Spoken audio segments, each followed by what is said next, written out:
Barakatah Yahweh, Barakatah Yahweh Shai. All praises to Yahweh, Ba'ashem Yahweh Shai, Ba'ashem Kakadash. Yahweh be in the name of the Heavenly Father. Yahweh Shai be in the name of His only begotten Son, who they ignorantly call Jesus Christ. Now, when you look at the history of slavery, it's a deep issue because most of the slaves, they blamed God. They understood that God was doing this, and so they was in their mind saying, what kind of God is this? But you got the so-called white man, the slave master, the so-called Christian theologian, he telling them that God want them to serve their masters like He wanted them to, and He telling them that God love everybody. See, and so they was conflicted in their spirit, saying, God love everybody, why He punishing us? You see, because the mind gonna ask these questions. The subconscious is gonna ask these questions no matter what you think. And so that question was always on the slave's mind. Well, why we gotta catch hell if God love everybody and everybody else have the opportunities to do whatever they want to do? So when you go into the scriptures and look at the 18 nations, the so-called white man try to say that all blacks, all dark-skinned people are the same, which that's an obvious lie, because if all the so-called dark-skinned people come from Ham, why is the East Indians dark-skinned? See? Why is the Asians, some of the Asians dark-skinned? Why is the Tasmanian peoples dark-skinned? The Hawaiian peoples dark-skinned? You see? It's a total contradiction. The so-called white man is 7% of the world population. 7%.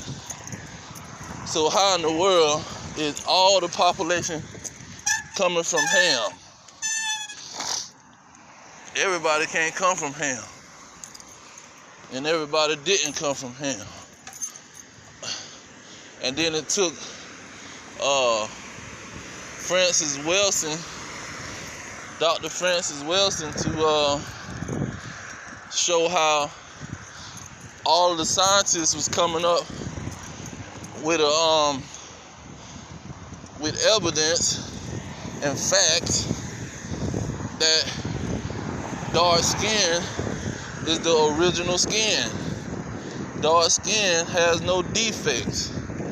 The albinism and the so-called white reddish skin, that has the defect. That's a recessive gene. And so these people came out of the dark-skinned people. These people was a recessive gene that came out of the normal gene of dark-skinned peoples. You see, it took her to challenge their views in the 60s, because they was trying to say that they was the top of the evolution chain, and the evolution was making the humans better and all this crap, when they are recessive. They have albinism and leprosy. You see? And so when you look at them 18 nations, Ham, Shem, and Japheth, all of those were dark-skinned peoples. And only one nation was formed by the Most High for the purpose of the Most High. You see? And in the midst of that, you had the Most High dealing with a priesthood. See, he works through priesthood and laws, because he has his laws and ways that he want to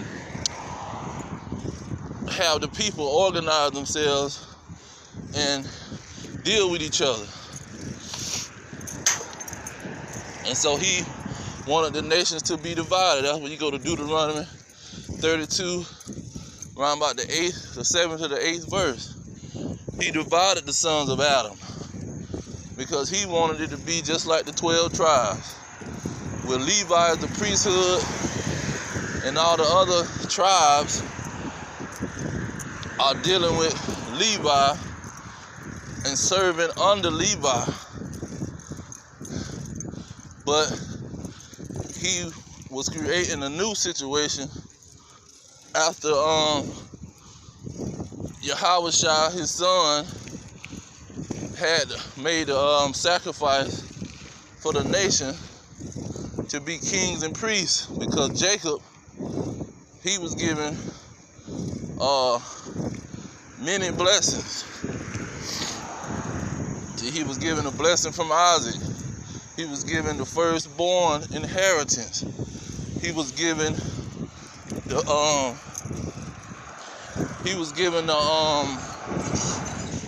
the blessing from the angel when he wrestled with the angel. So he was given multiple blessings. And so this is how his children was going to be kings and priests. But in the midst of all of this, they became wicked. See, he had them develop under the Egyptian. Under the Egyptian, he had them develop as a nation. And then once he took them out of bondage, this is his foundation of how he gonna organize the nations around the Israelites. You see? And so you have them being put in punishment due to their wickedness. And so once they go into punishment, the punishment was to scatter them into all nations and to have them serve their enemies. And he created this leprous nation, this albinism nation, in the womb with his chosen nation, made his chosen nation stronger than this degenerate, base nation, foolish nation in the womb with them. You see, and the nation was pretty much gonna be hidden in the earth before they get their rulership and their kingdom. They was gonna be hidden in the earth, and they was gonna be scattered slaves and hidden, so no armies would come against them, no militaries would come against them in the nation. They wouldn't be fighting these other nations and dying. See? That's why he told Daniel in chapter 12 that he's gonna make knowledge increase in the time of the end. That knowledge was gonna be people recognizing who the Israelites are, and the Israelites recognizing who they are for being scattered, recognizing their identity, because they were scattered and they lost their identity. See, that's what that being not a people. That meaning that being not a people meant that they didn't have an identity. There was a people with no identity.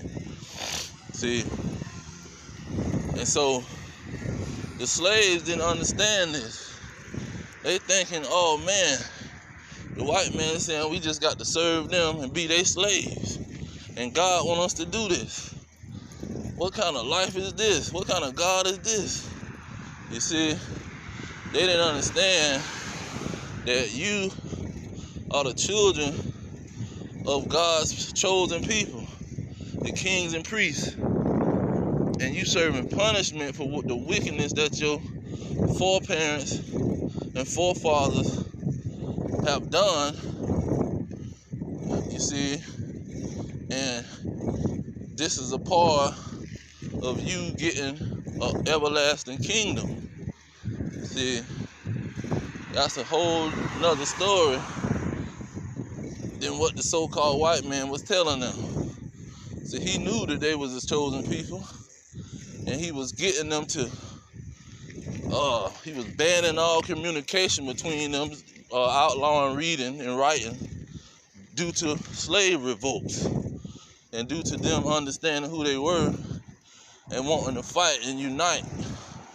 See, because also the Spirit was putting it on him, on the slave master, to pretty much keep them hidden until the time of the end. See, when war is being spoken about, when the nation is beginning to start the war with each other. So the whole time they thinking that they are no people.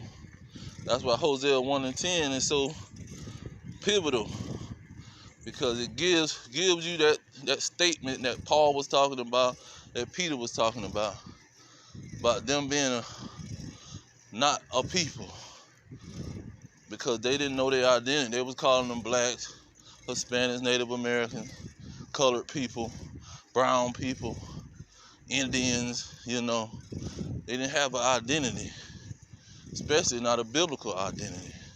They wasn't calling them Hamites. See, if they was calling them Hamites, then that would have been something that they could have researched and tried to see if it was true. They just hinted to the fact that they was the children of Ham. But so, this is some evidence to show that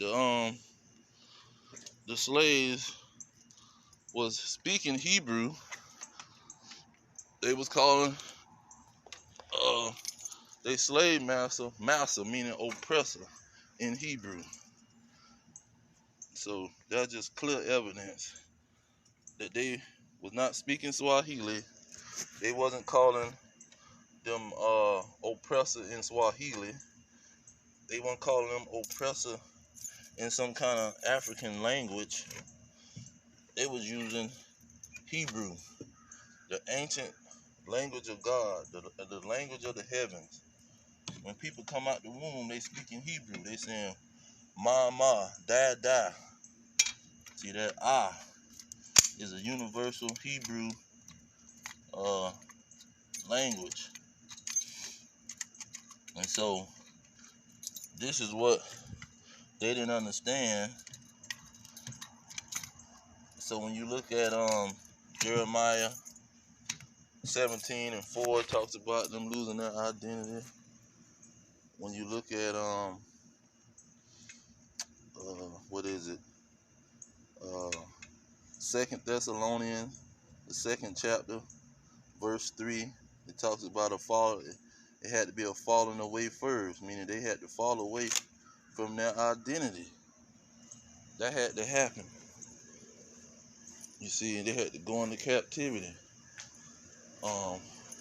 In Psalms 83, around about the 4th verse, talks about the nation trying to hide their identity, trying to tell them some false identity, saying that they a whole nother people.